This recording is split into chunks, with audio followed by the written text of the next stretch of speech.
कभी कभी जिंदगी हमें ऐसे मोड़ पर ला खड़ा करती है जहां चारों तरफ सिर्फ अंधेरा ही अंधेरा दिखाई देता है। नाम था निखिल, एक मध्यम वर्गीय परिवार से आया हुआ युवक जो कभी हंसमुख और जिंदा दिल था। लेकिन जिंदगी ने ऐसा मोड़ लिया कि वह पूरी तरह टूट गया। शहर के छोटे से मोहल्ले में निखिल अपने दोस्तों में मशहूर था। हमेशा चहकता रहता, मुसीबत में सबकी मदद करता और हर किसी का मनपसंद। कॉलेज में उसका मन लगने लगा था, सपने पनपने लगे थे। वह इंजीनियर बनने की राह पर था। पर एक ही वर्ष में सब बदल गया। एक आम सी सुबह जब वह कॉलेज जाने की तैयारी कर रहा था, तभी फोन की घंटी बजी। पिता की हार्ट अटैक से असमय मृत्यु। उस दिन से निखिल की दुनिया उलट गई। घर की जिम्मेदारी और मां की बीमारी ने उसकी उम्र से पहले उसके कंधे झुका दिए। निखिल अंदर से खाली हो गया था। बाहर से सामान्य दिखने वाला यह युवक हर रोज खुद को भीतर से तोड़ता जा रहा था। दोस्तों, पूरी कहानी शुरू करने से पहले मुझे बताइए कि आप कहां से इस वीडियो को देख रहे हैं। और हां, अगर आप चाहते हैं कि आपका दिन अच्छा बीते तो कमेंट बॉक्स में राधा स्वामी जी जरूर लिखें। और हां, इस वीडियो को लाइक करके हमारे चैनल की मदद भी कर दीजिए। अब चलिए आगे बढ़ते हैं और निखिल की अंधेरे से उजाले तक की यात्रा के बारे में जानते हैं।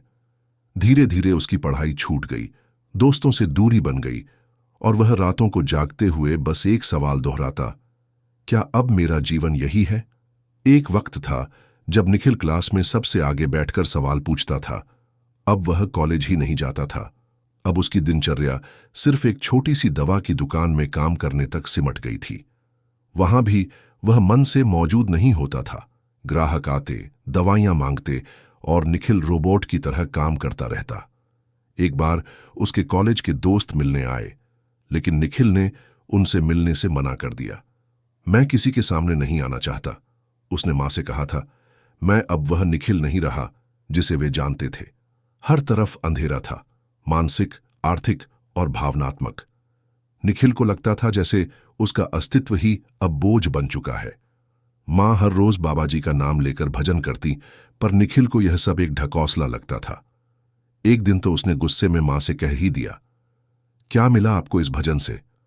पापा चले गए, मेरी पढ़ाई खत्म हो गई, हमारी जिंदगी बर्बाद हो गई। कहाँ हैं बाबा जी जब मेरे जीवन में इतना अंधेरा है? मां चुप रह गईं, आंसू पीते हुए, पर उनका भजन नहीं रुका। एक शाम मां ने उससे कहा, बेटा, जब तू सब कुछ छोड़ सकता है तो बस एक बार नाम क्यों नहीं ले सकता? वह दिन अजीब था। निखिल दवा की दुकान से लौटा था और उसके मालिक ने उसे फटकारा था क्योंकि वह गलत दवा दे बैठा था। निखिल ने गुस्से में नौकरी छोड़ दी थी और अब घर बैठा अपने आंसुओं को रोकने की कोशिश कर रहा था। मां ने उसे देखा और पास आकर उसके सिर पर हाथ फेरा, फिर धीरे से कहा, तू अपने कमरे में बंद रहता है, खाना नहीं खाता, बात नहीं करता, पढ़ाई छोड़ दी, दोस्त छोड़ दिए, नौकरी छोड़ दी। जब इतना कुछ छोड़ सकता है तो बस एक बार नाम क्यों नहीं ले सकता? ये शब्द मामूली नहीं थे। मां के टूटते स्वर ने निखिल के अंदर पहली बार कुछ झंझोड़ा। शायद उस रात उसे अपनी खोखली जिंदगी का एहसास हुआ, या शायद मां की आंखों में दर्द देखकर कुछ हिला। अगली सुबह जब मां भजन के लिए बैठी, निखिल भी चुपचाप उनके बगल में आकर बैठ गया। मां हैरान थी, पर उन्होंने कुछ नहीं कहा, बस अपना भजन शुरू कर दिया। वह पहली बार भजन में बैठा, कुछ समझा नहीं, बस बैठा रहा। लेकिन यही बैठना उसकी आत्मा की पहली आहट थी। अगली सुबह जब वह उठा तो थोड़ी सी ऊर्जा महसूस हुई। कोई चमत्कार नहीं, बस एक छोटी सी उम्मीद की किरण। निखिल ने खुद भी नहीं समझा कि क्या हुआ था। भजन में बैठकर उसे कोई रोशनी नहीं दिखी थी, कोई आवाज नहीं सुनाई दी थी, कोई दिव्य अनुभूति नहीं हुई थी।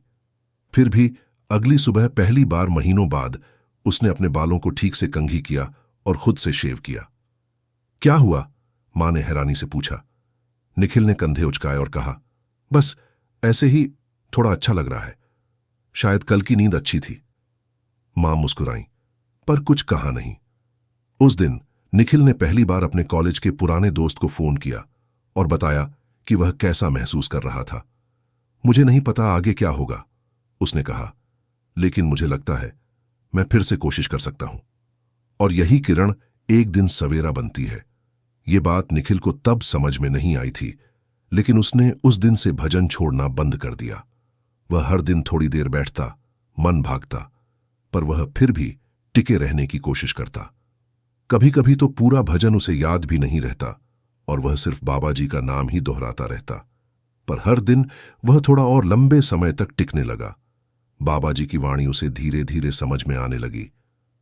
जब जीवन में अंधेरा छा जाए तब भागो मत, बैठ जाओ, क्योंकि सुबह होने से पहले अंधेरा सबसे गहरा होता है। एक दिन मां निखिल को सत्संग में ले गई। पहले तो वह जाना नहीं चाहता था। इतने लोगों के बीच बैठने का विचार ही उसे परेशान कर रहा था। लेकिन मां ने कहा, तू बस अपने लिए चल, किसी से मिलना या बात करना जरूरी नहीं। और वह चला गया।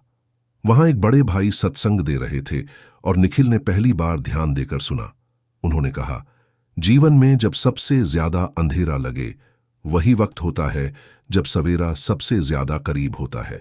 जैसे रात का सबसे अंधेरा पहर सुबह के ठीक पहले आता है। डरो मत, भागो मत, बस थोड़ा और टिक जाओ। निखिल के लिए ये शब्द जैसे जीवन की परिभाषा बनते जा रहे थे। वह अब काम की तलाश में जाने लगा, छोटे छोटे काम करता, लेकिन भीतर का विश्वास हर दिन थोड़ा और गहरा हो रहा था। मैं नहीं जानता कि मेरे जीवन का उद्देश्य क्या है, उसने एक दिन मां से कहा, लेकिन मुझे लगता है कि मैं फिर से जीना शुरू कर सकता हूं। एक दिन सेवा भवन में काम करने का अवसर मिला। निखिल ने बिना सोचे तुरंत स्वीकार कर लिया। पूरी बात कुछ ऐसे हुई। सत्संग के बाद निखिल बाहर अकेला खड़ा था जब एक बुजुर्ग व्यक्ति उसके पास आए। बेटा, तुम्हें यहां आते हुए कुछ समय हो गया है, क्या तुम्हारे पास थोड़ा वक्त है? हमें कुछ मदद चाहिए। निखिल ने पूछा, किस तरह की मदद? और पता चला कि सेवा भवन में लंगर के बर्तन धोने के लिए कुछ लोगों की जरूरत थी। जो लोग आमतौर पर यह काम करते थे वे किसी कारण से नहीं आ सके थे। निखिल ने पहले कभी ऐसा काम नहीं किया था। उसके पिता के घर में नौकर था जो सारे काम करता था, लेकिन उसने हां कह दिया। उस दिन वह 3 घंटे तक बर्तन धोता रहा। उसके हाथ दर्द करने लगे थे, पीठ में खिंचाव आ गया था, लेकिन उसे अजीब सी शांति महसूस हो रही थी। अगले दिन वह फिर पहुंच गया। झाड़ू लगाना, बर्तन धोना, सत्संग के लिए पंडाल सजाना, ये सब अब बोझ नहीं, मन की शांति बन गया था। उसने जाना कि सेवा केवल दूसरों की मदद नहीं, आत्मा का उपचार है। एक दिन जब वह लंगर में रोटियां परोस रहा था तो एक बुजुर्ग ने उससे पूछा, बेटा, तुम्हें यहां सेवा करते देखकर बहुत अच्छा लगता है, लेकिन तुम इतने उदास क्यों रहते हो? उस दिन निखिल ने पहली बार किसी से अपने दिल की बात की और उसे लगा जैसे कोई बोझ उसके दिल से उतर गया हो। सेवा भवन में हर सुबह जब संगत एक स्वर में नाम जपती तो निखिल को लगता जैसे वह अब किसी अदृश्य ऊर्जा से जुड़ रहा है। अब वह हर सुबह 5 बजे उठकर सेवा भवन पहुंच जाता। भजन में बैठना अब उसकी आदत बन गई थी। सबसे मजेदार बात यह थी कि उसके चेहरे पर अब थोड़ी थोड़ी मुस्कान आने लगी थी। एक दिन जब वह लंगर में खाना परोस रहा था, एक छोटा बच्चा उससे टकरा गया और पूरा दाल उसके कपड़ों पर गिर गया। कुछ महीने पहले निखिल गुस्से से भर जाता, लेकिन इस बार वह हंस पड़ा। कोई बात नहीं बेटा, उसने बच्चे से कहा, मेरे लिए तो ये नए कपड़े खरीदने का बहाना हो गया। पास खड़े सभी लोग हंसने लगे। उसके भीतर अब भी समस्याएं थीं, लेकिन वे उसे तोड़ती नहीं थीं। उसका मन अब बाबा जी के भरोसे पर स्थिर होने लगा था। वह जान चुका था कि जब हम खुद पर से भरोसा खो दें तब भी बाबा जी हम पर विश्वास नहीं छोड़ते। अजीब बात है, उसने एक दिन अपनी डायरी में लिखा, मैं जितना बाबा जी को देता जा रहा हूं, अपना समय, अपनी मेहनत, अपना विश्वास, मुझे लगता है कि मैं उतना ही पा रहा हूं, शांति, स्थिरता और फिर से जीने की इच्छा। कुछ महीनों में निखिल की मां की तबीयत सुधरने लगी और उसे पास के एक स्कूल में क्लर्क की नौकरी मिल गई। यह भी एक अजीब संयोग था। एक दिन निखिल उस स्कूल के सामने से गुजर रहा था जब उसने देखा कि वहां एक नोटिस लगा था, क्लर्क की आवश्यकता है।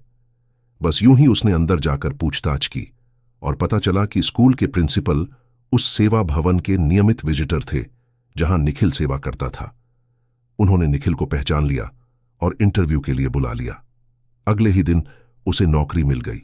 वेतन ज्यादा नहीं था, लेकिन इतना काफी था कि वह अपनी मां का इलाज करवा सके और घर के खर्च चला सके। साथ ही स्कूल की लाइब्रेरी में उसे अपनी पढ़ाई जारी रखने का मौका मिला। धीरे धीरे उसने अपना पार्ट टाइम कोर्स भी शुरू कर दिया। अब उसका जीवन धीरे धीरे फिर से आकार लेने लगा था, लेकिन इस बार बिना किसी दिखावे के, सिर्फ भजन, सेवा और सच्चे श्रम पर आधारित। पहले मैं सोचता था कि मेरी जिंदगी का मकसद बड़ा इंजीनियर बनना है, बड़ी गाड़ी और बड़ा घर होना है। उसने एक दिन सत्संग में अपने अनुभव बताते हुए कहा, लेकिन अब मुझे लगता है कि जीवन का मकसद सिर्फ होना है, खुद से और अपने सृष्टिकर्ता से जुड़े रहना। मां ने एक दिन कहा, बेटा, तेरा चेहरा अब पहले जैसा हो गया है। और निखिल ने मुस्कुराकर कहा, अभी नहीं मां, अब तो मैं वैसा बन रहा हूं जैसा मुझे बाबा जी ने सोचा होगा। ये बातचीत तब हुई थी जब निखिल ने अपना पार्ट टाइम कोर्स पूरा कर लिया था और उसे एक अच्छी कंपनी में जॉब ऑफर मिला था। वह ऑफिस और सेवा भवन दोनों में समय बिता रहा था। मां अब पूरी तरह स्वस्थ थीं और उनका चेहरा भी पहले जैसा खिला खिला रहने लगा था। मुझे याद है, मां ने कहा, जब तेरे पिता गुजरे थे तो तेरे चेहरे से जैसे रोशनी ही चली गई थी।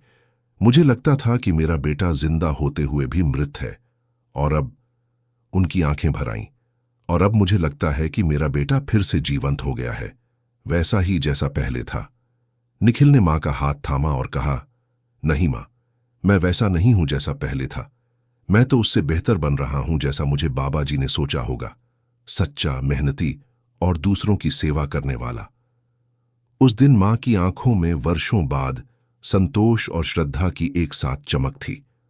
उन्होंने निखिल को गले लगाया और धीरे से कहा, तेरे पिता को तुझ पर बहुत गर्व होगा बेटा। समय बीतता गया। निखिल अब सेवा भवन में सत्संग का संचालन करता, युवाओं को प्रेरित करता और कहता, अंधेरा कभी दुश्मन नहीं होता, वो तो केवल सवेरा आने का इशारा करता है। निखिल के जीवन में यह बदलाव चरणों में आया था। पहले वह सिर्फ सेवा भवन में झाड़ू लगाता था, फिर वह लंगर सेवा में शामिल हुआ, फिर उसे भजन सिखाने की जिम्मेदारी मिली और अब वह छोटे सत्संगों का संचालन करता था। अब वह अपनी कहानी युवाओं को सुनाता, उन्हें प्रेरित करता कि वे कितनी भी मुश्किल परिस्थितियों में हिम्मत न हारें। मुझसे ज्यादा टूटा हुआ व्यक्ति तुमने नहीं देखा होगा, वह अक्सर कहता। मैंने सच में जीना छोड़ दिया था, लेकिन फिर मैंने बस एक चीज सीखी, अगर हम अपना दिमाग, दिल और आत्मा बाबा जी के चरणों में रख दें तो वे हमें वापस जिंदगी देते हैं। मेरे पास न तो कोई चमत्कारिक कहानी है, न ही कोई बड़ी उपलब्धि। मेरे पास बस एक साधारण सी गवाही है कि अंधेरे के बाद सवेरा जरूर आता है। लोग उसे सुनकर हैरान होते, क्योंकि यह वही युवक था जो एक समय अपने जीवन से ही हार मान बैठा था। और सबसे मजेदार बात यह है, निखिल हंसते हुए कहता कि अंधेरा भी हमें सिखाता है। कभी कभी तो मुझे लगता है कि अगर मैंने वह अंधेरा न देखा होता तो शायद मैं कभी इस प्रकाश की कीमत न समझ पाता। एक दिन सत्संग में एक युवा लड़का रोता हुआ आया और बोला, मैं टूट चुका हूं। निखिल ने बस उसके कंधे पर हाथ रखकर कहा, तू अंधेरे में नहीं है, तू उस पल में है जब बाबा जी तुझे सवेरा देने की तैयारी कर रहे हैं। उस लड़के का नाम राहुल था। वह कॉलेज के दूसरे वर्ष में था और उसके परिवार में बहुत परेशानियां चल रही थीं। राहुल ने निखिल को बताया कि वह सब कुछ छोड़ना चाहता है, पढ़ाई, अपने सपने, यहां तक कि जीवन भी। निखिल ने उसे अपनी कहानी सुनाई और धीरे धीरे राहुल की आंखों में आंसुओं की जगह एक नई समझ दिखने लगी। लेकिन आपको इतना बदलते कितना समय लगा? राहुल ने पूछा। समय की कोई सीमा नहीं होती, निखिल ने जवाब दिया, पर एक बात पक्की है, अगर तुम रोज थोड़ा थोड़ा करके बाबा जी का नाम लेते रहो, सेवा करते रहो और उम्मीद ना छोड़ो, तो एक दिन तुम अचानक पाओगे कि अंधेरा जा चुका है और तुम्हारे जीवन में फिर से रोशनी है। ये शब्द सिर्फ शब्द नहीं थे, ये अनुभूति से जन्मी सच्चाई थी। राहुल ने कुछ ही महीनों में सेवा शुरू की और अब वह और निखिल साथ में काम करते हैं और युवाओं को संभालने की कोशिश करते हैं जो जीवन के अंधेरे से गुजर रहे हैं। बाबा जी की कृपा कब और कैसे बरसेगी, इसका कोई टाइम टेबल नहीं, पर एक बात तय है, अगर मन टूटकर भी जुड़ा रहे तो कृपा टलती नहीं। निखिल अब जीवन को एक नई नजर से देखता है। हर चुनौती, हर मुसीबत, हर खुशी में वह बाबा जी का हाथ देखता है। एक बार अपनी कंपनी में प्रमोशन से वंचित रह गया तो निराश होने के बजाय उसने सोचा, शायद बाबा जी मुझे कुछ और सिखाना चाहते हैं। और सच में कुछ महीनों बाद उसे एक ऐसी नौकरी मिली जो उसके लिए ज्यादा उपयुक्त थी और जहां वह अपने काम के साथ साथ सेवा भी अच्छे से कर सकता था। निखिल अब रोज की छोटी छोटी बातों में भी बाबा जी की लीला देखता। एक पेड़ की छाया, एक फूल की खुशबू, एक अजनबी की मुस्कान, सब में उसे संकेत मिलने लगे थे। हर चीज में एक मकसद है, वह अक्सर कहता, हमारे समझने से परे, पर बाबा जी की योजना के अनुरूप। बस हमें धैर्य रखना है और विश्वास खोना नहीं है। मां ने अब अपना शेष जीवन सेवा भवन की रसोई सेवा में समर्पित कर दिया और निखिल अब गांव के उन युवाओं का मार्गदर्शन करता जो भटकाव में थे। निखिल की मां अब सेवा भवन का एक अभिन्न हिस्सा बन गई थीं। वे रसोई सेवा की मुखिया थीं और हर दिन सुबह 4 बजे उठकर लंगर की तैयारी शुरू कर देती थीं। उनका स्वास्थ्य अब बेहतर था और उनके चेहरे पर एक अजीब सी शांति थी। मुझे कभी कभी हंसी आती है, मां ने एक दिन निखिल से कहा, जब तेरे पिता गुजरे थे मुझे लगा था कि मेरी जिंदगी खत्म हो गई है, और अब देखो मेरे पास इतना बड़ा परिवार है, ये पूरी संगत मेरा परिवार है। बाबा जी हमसे कुछ लेते हैं तो कहीं ना कहीं कुछ और ज्यादा दे देते हैं। निखिल अब अपने समय का बड़ा हिस्सा उन युवाओं के साथ बिताता था जो किसी न किसी कारण से जीवन में दिशाहीन थे। चाहे नशे की लत हो, पारिवारिक समस्याएं हों या फिर निराशा, वह हर किसी को समझने की कोशिश करता। वह कहता, तुम्हारे पास कुछ ना हो चलेगा, पर उम्मीद मत खोना, क्योंकि जब सारा संसार सो जाता है तब बाबा जी जागते हैं। उसकी इस सादगी भरी बात में गहरा सत्य छिपा था, जिसे वे युवा धीरे धीरे समझने लगते। ये साखी यही सिखाती है, चाहे अंधेरा कितना भी गहरा हो, अगर मन बाबा जी से जुड़ा हो तो सवेरा जरूर आता है। निखिल के जीवन की यह कहानी सिर्फ एक व्यक्ति की कहानी नहीं है, यह हर उस इंसान की कहानी है जो कभी न कभी अपने जीवन में अंधेरे से गुजरता है। ऐसे क्षण जब हमें लगता है कि अब कोई रास्ता नहीं है, कोई उम्मीद नहीं है, कोई उजाला नहीं है, ऐसे समय में हम अपने सृष्टिकर्ता से, अपने आप से और अपने परिवार से दूर हो जाते हैं। पर जिंदगी हमें सिखाती है कि अंधेरा कितना भी गहरा हो, वह अस्थायी होता है। राधा स्वामी सखी की यह कथा हमें सिखाती है कि हर अंधेरे के भीतर एक रेखा छुपी होती है और वह रेखा हमें उस रोशनी तक ले जाती है जहां से जीवन फिर नया अर्थ पाता है। भजन, सेवा और श्रद्धा, यही है सवेरा का रास्ता। और सबसे महत्वपूर्ण बात, जब सब कुछ छूटता लगे तब बाबा जी का हाथ थामे रखना, क्योंकि वे कभी हमारा हाथ नहीं छोड़ते। दोस्तों, अगर आपको यह कहानी पसंद आई तो इसे लाइक, शेयर और सब्सक्राइब जरूर करें। ऐसी ही प्रेरणादायक कहानियों के लिए हमारे चैनल से जुड़े रहें। और याद रखें, जीवन में कितना भी अंधेरा हो, सवेरा हमेशा आता है, बस हमें थोड़ा और ठहरना सीखना होगा।